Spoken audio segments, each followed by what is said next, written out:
우리가 궁금한 민간임대 궁금증 Q&A. 안녕하세요. 윤이나TV 윤이나 소장입니다. 이번 영상은 기존에 민간임대 아파트를 계약하신 임차인들과 또 부동산 시장 하락기에 민간임대 아파트를 임차하여 분양 전환 후 상승기에 시세 차익을 예상하시는 투자자 분들을 위해 준비하였습니다. 지난 민간임대 특별법 관련 영상에 이어서 계약 시 필수적으로 작성하게 되는 표준 임대차 계약서에 대해 안내해드리고요. 민간임대 관련하여 뉴스 및 인터넷에서 다룬 사건이나 질문들을 윤이나TV에서 정리해 보았습니다. 계약하시기 전에 영상 잘 보아주시면 부동산 사고를 줄이실 수 있습니다. 첫 번째, 계약서에 임차인이 알아야 할 점은 무엇이 있을까요? 민간임대주택법에는 제47조에 의거 민간임대주택을 계약 시 의무적으로 표준임대차 계약서 서식을 통해 계약을 하도록 제정해 두었습니다.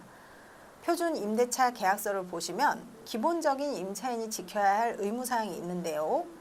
건설사에서 안내한 입주일 기준으로 3개월 내에 입주를 하셔야 합니다.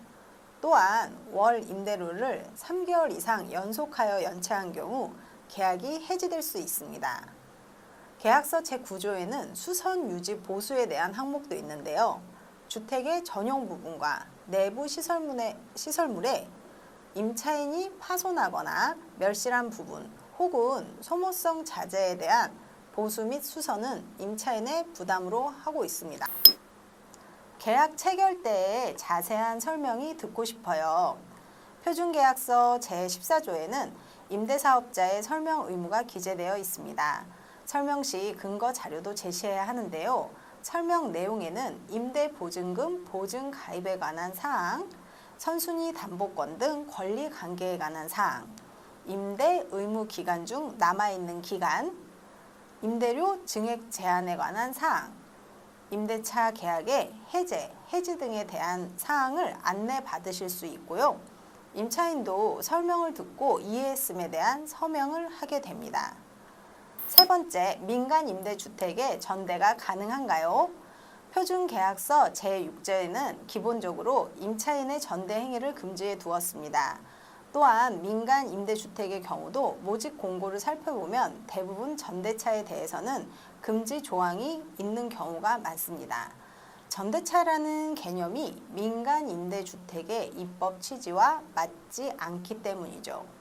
임대사업자의 동의가 있으면 전대차는 가능하지만 그렇지 않은 경우 전대차를 계약하는 것이 임차인에게는 불법을 행하는 모양새가 되어버리기 때문에 부동산 하락시장에서 전대차는 매우 신중할 수밖에 없습니다.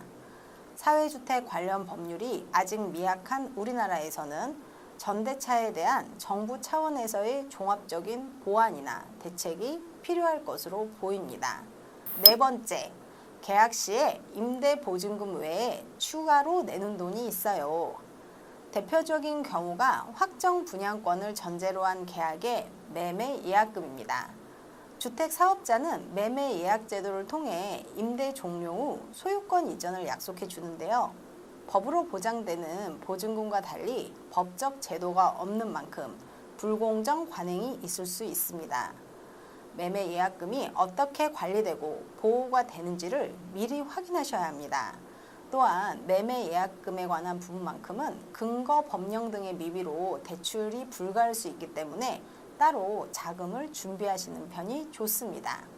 다섯 번째, 민간 건설사가 공급한 임대 아파트는 왜 중도 해지가 안 되나요? 민간임대주택법은 임대사업자에게 임차인 보호를 위해 일방적인 해지 등을 엄격히 제한하고 있는데요. 중도 해지 방지 조항이 오히려 역으로 불리하게 적용되는 경우가 종종 있습니다. 예를 들면 임대사업자의 사업기간 동안 10년 민간임대인 경우 임차인에게 계약기간으로 10년 동안 의무적으로 거주하게 하여 다른 아파트 당첨 등을 이유로 해지를 하고 싶어도 새로운 임차인을 들여야 계약을 해지한다고 하는 케이스가 있었습니다. 계약 해지의 경우 각각 아파트마다 계약서가 조금씩 요건이 다르게 규정되어 있기 때문에 일단 특약사항을 면밀히 보셔야 할 듯합니다. 사업장에 따라 위약금과 대출 이자 등을 납부하고 해지해주는 곳도 있습니다. 하지만 정책 전문가들은 민간임대특별법의 입법 취지가 임차인의 주거 안정을 위해 만들어진 것만큼 임차인 입장에서의 개선이 좀 더 필요할 것으로 보인다고 합니다.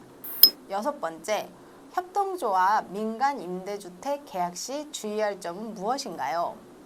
협동조합형 민간임대주택은 조합의 설립부터가 다소 전문성이 떨어지고 책임 소재가 불분명하여 위험성이 많은데요. 만약 계약을 하게 되신다면 사업 주체가 80% 이상 토지 사용권이 있는지, 가입비와 투자금의 안정성이 확보되는지, 계약 시에 확정 분양 전환될 경우에 분양 가격이 계약서에 기재되어 있는지를 잘 확인하셔야 합니다. 7번째, 만약 전세 사기가 생길 경우를 대비하여 우리가 준비할 서류는 무엇이 있을까요? 민간임대 아파트에 사고가 나서 주택도시보증공사에서 임대보증금을 환급받는 경우 필요한 서류가 있습니다. 첫 번째, 임대계약서 원본. 두 번째, 대금 납부를 확인할 수 있는 증명자료. 예를 들면 계약금, 입금 내역, 입금 확인증 등이 있고요. 세 번째, 환급금 지급을 위한 계좌사본. 네 번째, 인감증명서. 다섯 번째, 신분증 사본 및 주민등록 등본. 여섯 번째, 환급 이행 청구 서류가 있습니다. 민간임대특별법은 기존의 주택임대차 보호법에 비하면 많은 선례나 판례가 지금은 부족한 편입니다. 그렇다면 계약자 스스로가 미리 계약 전에 건설사에 계약서를 요청하셔서 계약 조항을 꼼꼼히 확인하시는 것이 원치 않는 사고를 방지하실 수 있습니다. 오늘 영상이 여러분께 도움이 되었나요? 윤이나TV도 여러분의 귀한 시청 시간에 보답하도록 최선을 다하겠습니다. 더 좋은 콘텐츠를 만들 수 있도록 구독과 좋아요 부탁드립니다. 감사합니다.